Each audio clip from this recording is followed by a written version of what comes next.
नबी की प्रिय बेटी हजरत फातिमा रजी अल्लाह ताला अन्हु के गर्भ में आने से पहले हजरत जिब्राइल अलैहिस्सलाम रसूल सल्लल्लाहु अलैहि वसल्लम के पास उपस्थित हुए। उस समय जिब्राइल अलैहिस्सलाम के हाथ में एक जन्नती फल था। उन्होंने वह फल रसूल सल्लल्लाहु अलैहि वसल्लम को दिया और उसे खाने को कहा।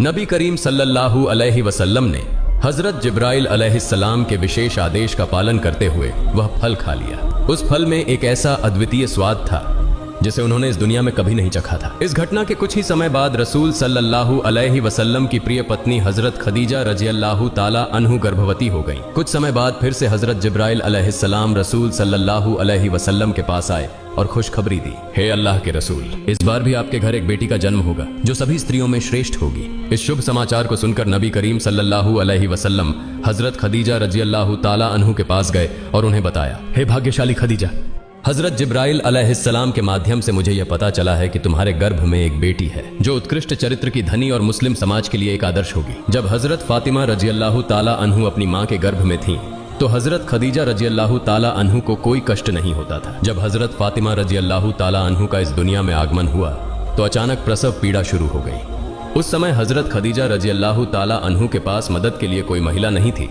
और वह घर में अकेली थी।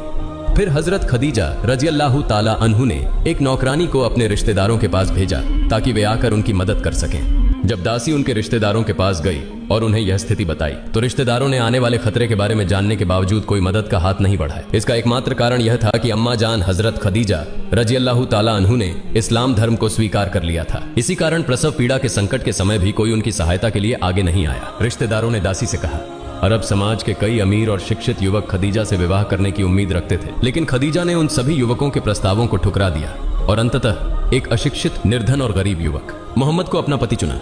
इस कार्य से उसने हमारे खानदान की इज्जत मिट्टी में मिला दी। इसके अलावा उसने उस अशिक्षित युवक मोहम्मद का नया धर्म अपनाकर हमें और भी अधिक अपमानित किया है। ऐसी स्थिति में हमारा उससे कोई संबंध नहीं हो सकता। दासी यह सब सुनकर हजरत खदीजा रजी अल्लाह ताला अन्हु के पास वापस आई और उन्हें सब कुछ बता दिया। तब हजरत खदीजा रजी अल्लाह ताला अन्हु ने मन ही मन सोचा कि इस संकट के समय में केवल अल्लाह ही मदद कर सकते हैं, उनके अलावा और कोई सहायक नहीं है। अल्लाह अगर चाहें तो एक पल में संकट से बचा सकते हैं और अगर चाहें तो अधिक गंभीर संकट में डाल सकते हैं। हजरत खदीजा रजी अल्लाह ताला अन्हु इन विचारों में डूबी थीं कि तभी उन्होंने देखा कि उनका कमरा एक अद्वितीय रोशनी से जगमगा उठा। उन्होंने गौर से देखा तो पाया कि 4 उज्जवल महिलाएं खड़ी थीं। उन्हें देखकर हजरत खदीजा रजी अल्लाह ताला अन्हु आश्चर्यचकित हो गई। कुछ समय बाद उन्होंने डरते हुए पूछा, आप कौन हैं और यहाँ किस लिए आई हैं? तब उन चारों में से एक महिला ने उन्हें आश्वासन देते हुए कहा, माँ, आपको डरने की कोई आवश्यकता नहीं है। आपने अल्लाह ताला को याद किया था और हम उसी के आदेश पर आपकी मदद करने आई हैं। मेरा नाम हव्वा है। इसके बाद दूसरी महिला ने अपना परिचय देते हुए कहा, मैं भी आपकी सेवा के लिए आई हूँ। मैं मिस्र के राजा फिरौन की पत्नी आसिया हूँ। तीसरी महिला ने कहा, मैं हजरत ईसा अलैहिस्सलाम की माँ मरियम बिन्ते इमरान हूँ। और अंत में चौथी महिला बोली, मैं हजरत मूसा अलैहिस्सलाम की बहन कुलसूम हूँ। हम सभी अल्लाह ताला के हुक्म से आपकी मदद करने आए हैं। हजरत खदीजा रजी अल्लाह ताला अन्हु प्रसव पीड़ा के कठिन समय में उन महिलाओं को अपने पास पाकर अत्यंत प्रसन्न हुई। इसके बाद नबूवत के 5वें वर्ष में 20 जमादी उल उखरा शुक्रवार की सुबह अरब भूमि को प्रकाशमय करते हुए हजरत मोहम्मद सल्लल्लाहु अलैहि वसल्लम के पवित्र घर में हजरत फातिमा रजी अल्लाह ताला अन्हु का जन्म हुआ। उनकी मनमोहक, सुंदर, पवित्र छवि को देखकर ऐसा लगा जैसे वह स्वर्ग की एक अद्वितीय रोशनी लेकर सभी को प्रसन्न करने इस धरती पर आई हूँ। हजरत फातिमा रजी अल्लाह ताला अन्हु ने बचपन से ही सर्वश्रेष्ठ महापुरुष हजरत मोहम्मद सल्लल्लाहु अलैहि वसल्लम के आदर्शों को अपनाया। इसी कारण उनके व्यक्तित्व में रसूल सल्लल्लाहु अलैहि वसल्लम के हर गुण का संग्रह था। हजरत आयशा रजी अल्लाह ताला अन्हु ने मोमिनों से कहा था, जब मैं हजरत फातिमा तो जोहरा रजी अल्लाह ताला अन्हु को देखती हूँ तो ऐसा लगता है कि मैं रसूल सल्लल्लाहु अलैहि वसल्लम को देख रही हूँ, क्योंकि उनके उत्कृष्ट चरित्र के सभी महान गुण हजरत फातिमा रजी अल्लाह ताला अन्हु के जीवन में दिखाई देते हैं। एक दिन रसूलुल्लाह सल्लल्लाहु अलैहि वसल्लम कहीं से अपने घर की ओर जा रहे थे। उसी समय एक खुदाद्रोही कुरैश ने उनका रास्ता रोक लिया। उसने केवल रास्ता रोका ही नहीं बल्कि वह रसूलुल्लाह सल्लल्लाहु अलैहि वसल्लम को बुरी तरह गालियां देने लगा। उसने यहाँ तक कि रसूलुल्लाह सल्लल्लाहु अलैहि वसल्लम के सिर पर धूल भी फेंकी, परंतु मानवता के महान शिक्षक और दया के प्रतीक ने कुछ नहीं कहा और चुपचाप खड़े रहे। इतनी देर में हजरत फातिमा रजी अल्लाह ताला अन्हु वहां आ गई। जब उन्होंने यह अमानवीय दृश्य देखा तो वह चुप नहीं रह सकी। वह अपने पिता के सिर से धूल झाड़ते हुए उस खुदाद्रोही कुरैश से कहने लगी, क्या तुम इंसान हो या अमानुष? तुम्हारे अंदर मानवता का कोई अंश नहीं है। मेरे पिता ने तुम्हारा क्या बिगाड़ा है कि तुम उनके साथ इतना अमानवीय व्यवहार कर रहे हो? एक योग्य पिता की आदर्श बेटी हजरत फातिमा रजी अल्लाह ताला अन्हु की फटकार सुनकर वह खुदाद्रोही कुरैश शर्मिंदा होकर बिना कुछ कहे वहां से चला गया। इसी तरह एक और घटना में जब रसूलुल्लाह सल्लल्लाहु अलैहि वसल्लम काबा के सामने नमाज पढ़ रहे थे, ऐसे समय में एक समूह खुदाद्रोही कुरैश पास खड़े होकर हजरत रसूलुल्लाह सल्लल्लाहु अलैहि वसल्लम को गालियां दे रहे थे। जब रसूलुल्लाह सल्लल्लाहु अलैहि वसल्लम नमाज में सजदे में गए, तभी कुरैश के लोगों ने एक ऊंट की आंतें और गंदगी लाकर उनके सिर पर डाल दी। एक पल में उनके कपड़े गंदे हो गए और आंतों के भारी बोझ के कारण वह अपना सिर नहीं उठा सके। इस दृश्य को देखकर कुरैश के लोग जोर जोर से हंसने लगे। हजरत फातिमा रजी अल्लाह ताला अन्हु को जब यह खबर मिली तो वह तुरंत वहां पहुंची और अपने पिता की इस स्थिति को देखकर खुद को नियंत्रित नहीं कर पाई। उन्होंने रोते हुए रसूलुल्लाह सल्लल्लाहु अलैहि वसल्लम के सिर से वह गंदगी साफ कर दी। आंतें साफ करने के बाद भी उनका गुस्सा ठंडा नहीं हुआ, बल्कि वह अपने पिता के पास खड़ी होकर कुरैश के उन लोगों को कड़ी फटकार लगाने लगी। हजरत फातिमा रजी अल्लाह ताला अन्हु की कड़ी बातों को सुनकर खुदाद्रोही कुरैश शर्मिंदा होकर वहां से चले गए। इसी तरह ऐतिहासिक उहुद की लड़ाई के दौरान काफिरों ने पत्थर मारकर रसूलुल्लाह सल्लल्लाहु अलैहि वसल्लम को जमीन पर गिरा दिया।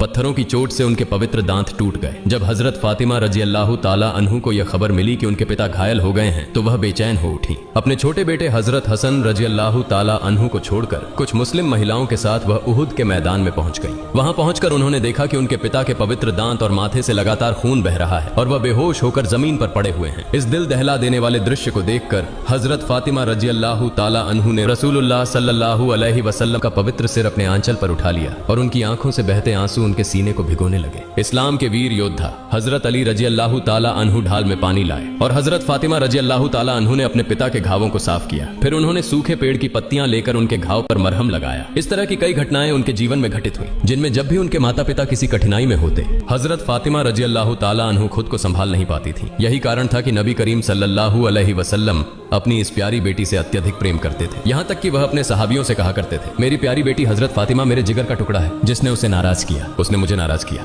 याद रखना, जिसने उसे दुख पहुंचाया और मेरे साथ संबंध खराब किया। उम्मुल मोमिनीन हजरत आयशा रजी अल्लाह ताला अन्हा कहती हैं, अगर मुझे हजरत फातिमा रजी अल्लाह ताला अन्हा के सिर के एक गुच्छे बाल की भी मर्यादा मिलती तो मैं खुद को धन्य समझती। हजरत फातिमा रजी अल्लाह ताला अन्हा की बड़ी बहनों की शादी के बाद वह अपने माता पिता के घर में एकमात्र संतान थी, जिन्हें अत्यधिक स्नेह और ममता प्राप्त थी। माता पिता दोनों का प्यार पाकर हजरत फातिमा रजी अल्लाह ताला अन्हा खुशी खुशी अपना जीवन बिता रही थी। लेकिन यह खुशी ज्यादा दिन तक नहीं रही, क्योंकि हजरत खदीजा रजी अल्लाह ताला अन्हा विभिन्न बीमारियों से अत्यधिक कमजोर हो गई। एक तरफ बुढ़ापा, दूसरी तरफ अलग अलग बीमारियां, जिनकी वजह से उनका शरीर धीरे धीरे कमजोर होता गया। हजरत खदीजा रजी अल्लाह ताला अन्हा इस बात का दुख मनाती कि वह बीमारी के कारण रसूलुल्लाह सल्लल्लाहु अलैहि वसल्लम की सेवा नहीं कर पा रही थी और रोते हुए आवाज में अल्लाह से कहती, हे अल्लाह, मैं अपनी जिंदगी के अंतिम छोर पर पहुंच गई हूँ। मुझे अपनी जिंदगी से कोई मोह नहीं है, लेकिन मेरा अफसोस यह है कि जिंदगी के आखिरी पलों में रसूल सल्लल्लाहु अलैहि वसल्लम की सेवा का मौका मुझसे छिन गया। मेरे जैसी दुर्भाग्यशाली महिला इस दुनिया में और कोई नहीं होगी। हजरत खदीजा रजी अल्लाह ताला अन्हा की भावनाओं से भरी आवाज सुनकर किशोरी बेटी हजरत फातिमा रजी अल्लाह ताला अन्हा ने अपनी माँ के दिल का छिपा हुआ दर्द समझ लिया था। किशोरी फातिमा ने हजरत खदीजा रजी अल्लाह ताला अन्हा से कहा, अम्मा जान, आप चिंता न करें, आपकी जगह मैं फातिमा हमेशा अब्बा जान की सेवा और देखभाल करूंगी। जब तक मैं जिंदा हूँ अब्बा जान की सेवा में कोई कमी नहीं होगी। मृत्यु के करीब पहुंच चुकी हजरत खदीजा रजी अल्लाह ताला अन्हा अपनी बेटी की बात सुनकर बेहद खुश हुई। उन्होंने मुस्कुराते हुए अपनी बेटी से कहा, हे फातिमा, तुम मेरी जान हो। जब मैं इस दुनिया से चली जाऊं तो दुख मत करना, बल्कि मेरी मगफिरत के लिए हमेशा दुआ करना। लेकिन तुमसे मेरी खास गुजारिश है कि मेरे जाने के बाद तुम्हारे अब्बा की सेवा और देखभाल की जिम्मेदारी तुम संभालना। याद रखना, तुम्हारे अब्बा की सेवा करने से तुमको दोनों जहां में भलाई प्राप्त होगी। मैं रहमान और रहीम अल्लाह से दुआ करती हूँ कि वह तुम्हें तुम्हारे पिताजी की सेवा करने का मौका दे और इसके बदले में अल्लाह तुम्हें तमाम मानवता में श्रेष्ठता का दर्जा प्रदान करे। तुम्हारी प्रतिष्ठा और यश इस धरती पर सदैव अटल रहे। जब हजरत फातिमा रजी अल्लाह ताला अन्हा की उम्र मात्र 11 साल थी, तभी उनकी मां हजरत खदीजा तुल कुबरा रजी अल्लाह ताला अन्हा का इंतकाल हो गया। अम्मा जान खदीजा रजी अल्लाह ताला अन्हा के बिछड़ने के बाद नबी करीम सल्लल्लाहु अलैहि वसल्लम खुद को स्थिर नहीं रख सके। ऐसा लगा मानो रसूल सल्लल्लाहु अलैहि वसल्लम का दिल टूटकर बिखर गया हो। दूसरी तरफ मां से बिछड़ी हुई हजरत फातिमा रजी अल्लाह ताला अन्हा सुख दुहक में एकदम टूट गई, क्योंकि हजरत खदीजा रजी अल्लाह ताला अन्हा अपनी इस बेटी को दिल की गहराइयों से प्यार करती थी और फातिमा रजी अल्लाह ताला अन्हा भी उन्हें जान से ज्यादा चाहे। एक बार फातिमा रजी अल्लाह ताला अन्हा ने मां की याद में रोते हुए नबी करीम सल्लल्लाहु अलैहि वसल्लम से कहा, अब्बा जान, जब भी मुझे अम्मा जान की याद आती है तो मुझे कुछ भी अच्छा नहीं लगता। आप हजरत जिब्राइल अलैहिस्सलाम से पूछिए कि मेरी अम्मा जान कैसी हैं। मां से बिछड़ी हुई हजरत फातिमा रजी अल्लाह ताला अन्हा की यह बात सुनकर रसूल सल्लल्लाहु अलैहि वसल्लम के दिल में गहरी चोट लगी। अपनी प्यारी बेटी को भावुक स्वर में स्नेह से सांत्वना देते हुए उन्होंने कहा, हे फातिमा, तुम्हारी माँ जैसी माँ इस दुनिया में कितनी है? क्या तुमने कभी यह सोचा है? मुझे पूरा विश्वास है कि रहमान और रहीम अल्लाह ताला ने तुम्हारी माँ को जन्नत में शांति प्रदान की है। तुम उनके लिए दुख मत करो, बल्कि हमेशा उनके मगफिरत के लिए अल्लाह ताला से दुआ करो। इसके बाद जब नबी करीम सल्लल्लाहु अलैहि वसल्लम मक्का से हिजरत करके मदीना आए, तब हजरत फातिमा तुज्जोहरा रज़ियल्लाहु ताला अन्हा के लिए शादी के प्रस्ताव आने लगे। दूर दूर से शिक्षित, धनवान और सुंदर युवक हजरत मोहम्मद सल्लल्लाहु अलैहि वसल्लम की प्यारी बेटी फातिमा रज़ियल्लाहु ताला अन्हा से शादी करने के लिए बेसब्री से प्रस्ताव भेजने लगे। यहाँ तक कि अंसार और मुहाजिर सहाबी भी नबी करीम सल्लल्लाहु अलैहि वसल्लम के पास प्रस्ताव पेश करने लगे, मगर महान रसूल सल्लल्लाहु अलैहि वसल्लम ने किसी को भी कोई जवाब नहीं दिया और चुप रहे। और फिर पैगंबर साहब ने खुद अली रज़ियल्लाहु ताला अन्हु को फातिमा रज़ियल्लाहु अन्हा से निकाह का प्रस्ताव दिया। जब अली रज़ियल्लाहु ताला अन्हु ने कुछ नहीं कहा तो पैगंबर साहब ने उनसे पूछा, तुम्हारे पास मेहर अदा करने के लिए क्या है? हजरत अली रज़ियल्लाहु ताला अन्हु ने कहा, मेरे पास एक घोड़ा और एक कवच के अलावा कुछ नहीं है। तब रसूलुल्लाह सल्लल्लाहु अलैहि वसल्लम ने कहा, युद्ध के लिए घोड़ा तो जरूरी है, लेकिन तुम बर्मा बेच सकते हो। इस हिदायत को पाकर हजरत अली रज़ियल्लाहु ताला अन्हु अदब के साथ वहां से चले गए। अगले दिन जब हजरत अली रज़ियल्लाहु ताला अन्हु को बर्मा के लिए कोई उपयुक्त खरीदार नहीं मिला, तो वह बर्मा लेकर नबी करीम सल्लल्लाहु अलैहि वसल्लम के दरबार में हाजिर हुए। उसी समय जब हजरत अली रज़ियल्लाहु ताला अन्हु बर्मा लेकर हाजिर हुए, तो रसूलुल्लाह सल्लल्लाहु अलैहि वसल्लम के दरबार में हजरत अबू बकर सिद्दीक रज़ियल्लाहु ताला अन्हु, हजरत उमर रज़ियल्लाहु ताला अन्हु और हजरत उस्मान रज़ियल्लाहु ताला अन्हु समेत कई अन्य सहाबा मौजूद थे। तब रसूलुल्लाह सल्लल्लाहु अलैहि वसल्लम ने सभी सहाबाओं से मुखातिब होकर पूछा, क्या तुम में से कोई ऐसा है जो हजरत अली रज़ियल्लाहु ताला अन्हु से उचित मूल्य देकर यह बर्मा खरीद सकता है? रसूलुल्लाह सल्लल्लाहु अलैहि वसल्लम की बात सुनते ही बिना देर किए हजरत उस्मान रज़ियल्लाहु ताला अन्हु ने कहा, है अल्लाह के रसूल, मैं इसे 400 दिरहम में खरीदना चाहता हूँ। हजरत उस्मान रज़ियल्लाहु ताला अन्हु की पेशकश को स्वीकार करते हुए रसूलुल्लाह सल्लल्लाहु अलैहि वसल्लम ने बर्मा उन्हें सौंप दिया। हजरत उस्मान रज़ियल्लाहु ताला अन्हु ने खुशी खुशी बर्मा खरीद कर रसूलुल्लाह सल्लल्लाहु अलैहि वसल्लम को 400 दिरहम नकद दिए। फिर रसूलुल्लाह सल्लल्लाहु अलैहि वसल्लम ने वह धनराशि हजरत अली रज़ियल्लाहु ताला अन्हु को दी। इसके बाद रसूल सल्लल्लाहु अलैहि वसल्लम के आदेशानुसार हजरत अली रज़ियल्लाहु ताला अन्हु मस्जिद में आए। नबी करीम सल्लल्लाहु अलैहि वसल्लम ने खुद निकाह का खुतबा पढ़ा। खुतबा समाप्त करने के बाद रसूल सल्लल्लाहु अलैहि वसल्लम ने उपस्थित सहाबाओं से कहा, तुम सभी गवाह रहो, मैं अपनी बेटी फातिमा को 400 दिरहम मेहर के बदले अली इब्न अबी तालिब के साथ निकाह कर रहा हूँ। फिर रसूलुल्लाह सल्लल्लाहु अलैहि वसल्लम ने हजरत अली रज़ियल्लाहु ताला अन्हु से मुखातिब होकर कहा, मैं अपनी बेटी फातिमा तुज्जहरा को 400 दिरहम मेहर के बदले तुम्हारे साथ निकाह में देता हूँ, क्या तुम इसे कबूल करते हो? क्या कहो? हजरत अली रज़ियल्लाहु ताला अन्हु ने अल्हम्दुलिल्लाह कहकर इसे कबूल कर लिया। निकाह की रस्म पूरी होने के बाद रसूलुल्लाह सल्लल्लाहु अलैहि वसल्लम अपने प्यारे दामाद हजरत अली रज़ियल्लाहु ताला अन्हु को अपने हिजरे में ले गए। चूंकि हजरत अली रज़ियल्लाहु ताला अन्हु का खुद का कोई घर नहीं था, इसलिए हजरत फातिमा रज़ियल्लाहु ताला अन्हा अपने पिता के घर में ही रहने लगी। निकाह के बाद हजरत अली रज़ियल्लाहु ताला अन्हु का अकेलापन सहन नहीं हो सका और उन्होंने हजरत फातिमा रज़ियल्लाहु ताला अन्हा को हमेशा अपने पास रखने की इच्छा जताई। लेकिन समस्या यह थी कि उनके पास अपना कोई घर नहीं था, वह खुद दूसरे के घर में रहते थे। हजरत अली रज़ियल्लाहु ताला अन्हु की स्थिति ऐसी थी कि वह एक वक्त का खाना ही खा पाते थे।